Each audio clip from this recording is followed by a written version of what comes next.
ಟಿವಿ9 ಡಿಜಿಟಲ್ಗೆ ಸ್ವಾಗತ. ನಾನು ಮಧುಶ್ರೀ.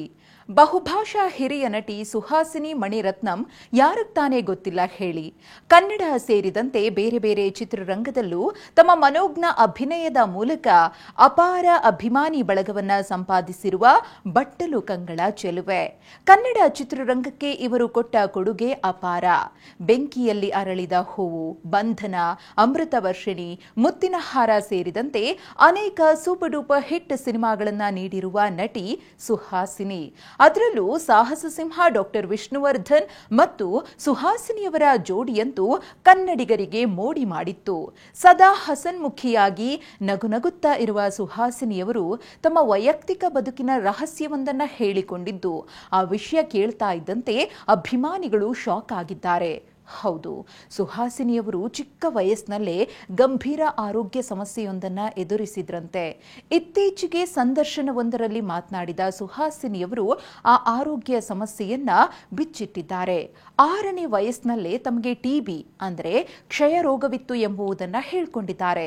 ಆಗ ಆ ಕಾಯಿಲೆಗೆ ಚಿಕಿತ್ಸೆಯನ್ನ ಪಡೆದು ಗುಣಮುಖಳಾಗಿದ್ರಂತೆ. ಆದರೆ ಮತ್ತೆ 36ನೇ ವಯಸ್ಸಿನಲ್ಲಿ ನಟಿ ಸುಹಾಸಿನಿಯವರು ಕ್ಷಯ ರೋಗಕ್ಕೆ ತುತ್ತಾಗ್ತಾರೆ.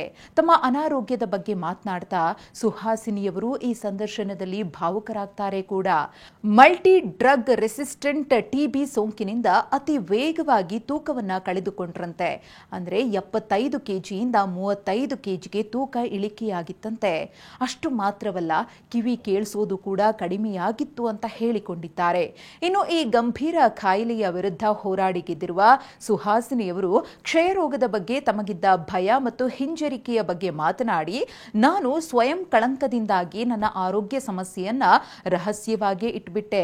ಈ ಕಳಂಕವೇ ನನ್ನನ್ನ ಸಮುದಾಯಕ್ಕೆ ಕೆಲಸ ಮಾಡಲು ಮತ್ತು ಕ್ಷಯ ರೋಗದ ಬಗ್ಗೆ ಜಾಗೃತಿಯನ್ನ ಮೂಡಿಸಲು ಪ್ರೇರೇಪಣೆ ಮಾಡಿದೆ ಅಂತ ಸುಹಾಸಿನಿ ತಿಳಿಸಿದ್ದಾರೆ. ಇನ್ನು 2020ರಲ್ಲಿ ಸುಹಾಸಿನಿಯವರು ಕ್ಷಯ ರೋಗದಿಂದ ಬಳಲ್ತಾ ಇರುವ ಜನರಿಗೆ ಸಹಾಯ ಮಾಡಲು ಮೀಸಲಾಗಿರುವ ರೀಚ್ ಇಂಡಿಯಾ ಸಂಸ್ಥೆಯನ್ನ ಸಹ ಸೇರಿದ್ರು. ತಮಿಳುನಾಡಿನ 7 ಜಿಲ್ಲೆಗಳಲ್ಲಿ ಇದು ತನ್ನ ವ್ಯಾಪ್ತಿಯನ್ನ ವಿಸ್ತರಿಸಿಕೊಂಡಿದೆ. ಈ ಮೂಲಕ ಕ್ಷಯರೋಗದ ಬಗ್ಗೆ ಜಾಗೃತಿಯನ್ನ ಮೂಡಿಸಲು, ಕ್ಷಯರೋಗದ ಬಗ್ಗೆ ಇರುವ ತಪ್ಪು ಕಲ್ಪನೆಯಿಂದ ಹೊರಬರುವುದು ಹೇಗೆ, ರೋಗದ ವಿರುದ್ಧ ಹೋರಾಡುವುದು ಹೇಗೆ ಎಂಬ ಧೈರ್ಯ ತುಂಬುವ ಕೆಲಸವನ್ನ ಸುಹಾಸಿನಿಯವರು ಮಾಡ್ತಿದ್ದಾರೆ. ಇನ್ನು ಸುಹಾಸಿನಿಯವರು ನಟಿಯಾಗಿ ಮಾತ್ರವಲ್ಲದೆ ನಿರ್ಮಾಪಕಿ, ನಿರ್ದೇಶಕಿಯಾಗಿಯೂ ಚಿತ್ರರಂಗದಲ್ಲಿ ಗುರುತಿಸಿಕೊಂಡಿದ್ದಾರೆ. 1988ರಲ್ಲಿ ಖ್ಯಾತ ನಿರ್ದೇಶಕ ಮಣಿರತ್ನಂ ಅವರನ್ನ ಮದುವೆಯಾದ್ರು. ಈ ದಂಪತಿಗೆ ನಂದನ್ ಎಂಬ ಒಬ್ಬ ಮಗ ಕೂಡ ಇದ್ದಾನೆ.